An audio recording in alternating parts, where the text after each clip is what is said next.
Let's link over to Palesa Moeti in Bloemfontein, where the Mangaung Metro, which includes Bloemfontein, of course, is celebrating the life of struggle hero and lawyer Bram Fischer.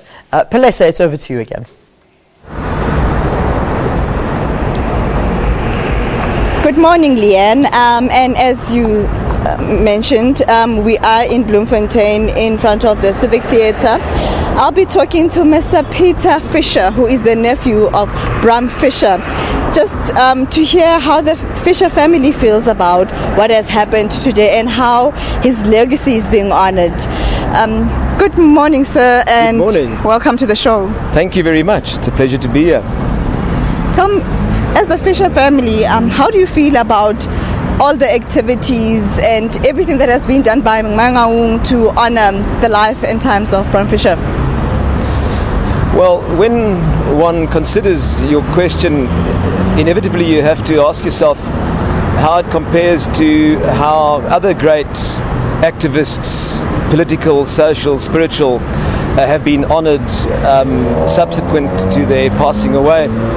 And when I think about what has happened to Bram's legacy, I only have to look at his old school, Grey College. I have to look at how his own bar in Johannesburg honoured him, and I have to look at the way Bloemfontein, and especially the executive mayor, Mr. Mangaung, is honouring his legacy, to realise that he most certainly is being recognised for what he sacrificed and gave up his life for, unconditionally.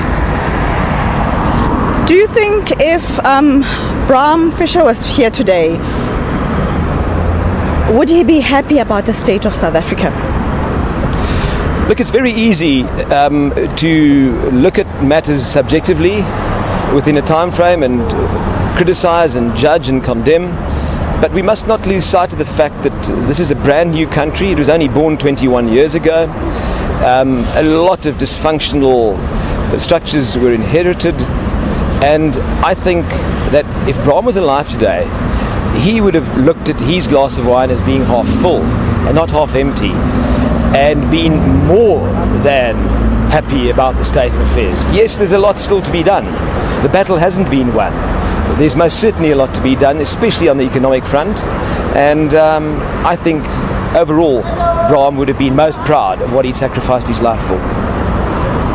Do you think there's more that can be done to honor Bram's legacy?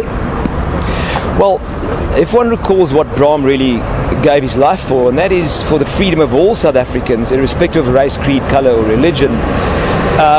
Yes, we've achieved political emancipation and freedom in 1993, but has that been translated into tangible benefit for the people on the ground? And knowing Bram, I think that he most certainly would have been concerned about the plight of the poor, and would have realised that a darn sight more has to be done to elevate their plight. And I think that his legacy could be honoured in this manner by pursuing social economic partnerships between the private and the public sector, and thereby focusing on job creation and the upliftment of the plight of the poor. Thank you very much, sir.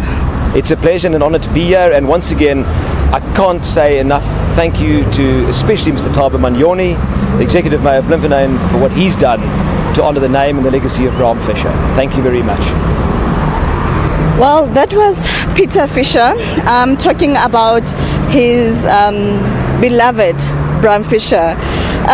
Basically just telling us that Bram Fischer would still be concerned about the plight of the poor in South Africa.